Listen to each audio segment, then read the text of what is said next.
Hey, special educators, I'm Jennifer from Positively Learning. Welcome to the Special Educators Resource Room. If you're like me, you're always looking for ways to save time and streamline your work.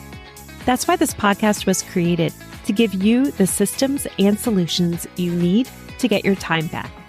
Tune in for tips, tricks, and tools that will help you manage your workload and make the most of your time. Whether you're brand new or experienced, all are welcome in the Special Educators Resource Room. Hey, special educators, it's Jennifer from Positively Learning. Welcome back to a new episode. We are going to be busting some myths about the inclusion classroom and collaboration between gen ed and special education teachers and co-teaching. This is a continuation. In the last episode, I tackled myths 1 through 5, and now we are continuing with myths 6 through 10. I had planned to do them all together, but if you listened to that last episode, I got so worked up. I was sipping hot coffee and I was literally starting to sweat because this is such a touchy topic, right?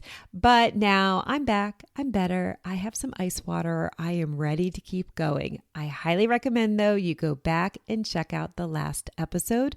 At the end of this episode, I'm going to talk a little bit more about what we can do with all of this information. I will also put a link in the show notes to a blog post that wraps up all of the myths together. All right, let's get started. Myth number 6. Special education teachers are only needed in the inclusion classroom for academic support. All right, well, let's break this down. We can see that it could look like that from the outside looking in, that we are there in the inclusion classroom setting because we have students who may have aligned academic goals. So, okay, that makes sense that we're in the classroom to help support students and provide accommodations, but we are there for so much more. Special education teachers often have training in behavioral strategies and social emotional support and adaptive life skills. So our role is multifaceted and we are there for so much more than academic guidance. Easy. All right, let's move on. Myth number 7. Okay, this one is tough. Collaboration results in a watered down content for general education students. Can't even believe this is a myth that exists, right? But we know it's out there and most likely it's outside of the education profession, so you don't need to waste your energy defending. But just in case you do, one thing you can say is we are not simplifying the instruction. We're not lowering expectations. We're not dumbing it down. I hate that expression. But instead, we are making sure that the content is accessible for all students. So we're delivering it in a way that every student can understand and benefit from. So if we're making content accessible, we're not simplifying it, but instead we're using different teaching strategies and tools so that every student, regardless of ability, can access and grasp that curriculum content. Enough said. Myth number 8. Too many teachers in the classroom can confuse students. Now, I already have a problem with too many teachers, the way that was worded. In my experience, it can feel very busy. If you have a gen ed teacher and a special educator, and maybe you have multiple paraprofessionals, and you're all working at the same time in the same space, it can feel very busy, but I didn't see that as confusing. If you have clear roles and you're collaborating, having multiple educators in the same classroom provides more attention and more consistent support, which I think students would find reassuring versus confusing. But if it does appear kind of chaotic, you can take a step back and see how we are approaching it as adults. It's our responsibility to make sure we are working cohesively and not in isolation. You don't want students to think, well, I can approach this teacher, but not this teacher in the classroom. We don't want them to feel like we're not a united front, but instead we're all working together and we're all there for the same reason, to support students. I know you know this, but if you are finding it to be a little bit of a busy, chaotic feel, you may want to step back and look at those roles and have that conversation. Moving ahead. Myth number 9, inclusion classrooms are noisy and disorganized. I really don't know why an inclusion classroom would sound noisier than any other classroom. I think if there's a level of disorganization, that's just a whole nother issue and has nothing to do with inclusion. You can have a well-structured collaborative classroom, and educators can be communicating effectively, and it can be just as organized as any classroom setting.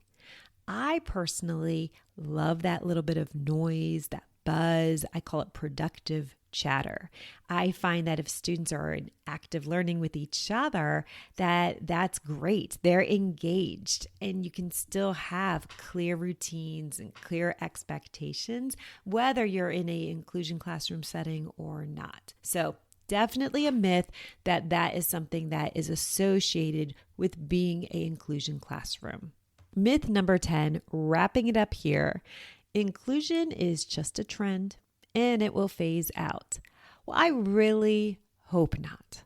I know that a collaborative approach has research to back it up and has shown benefits for students and for educators.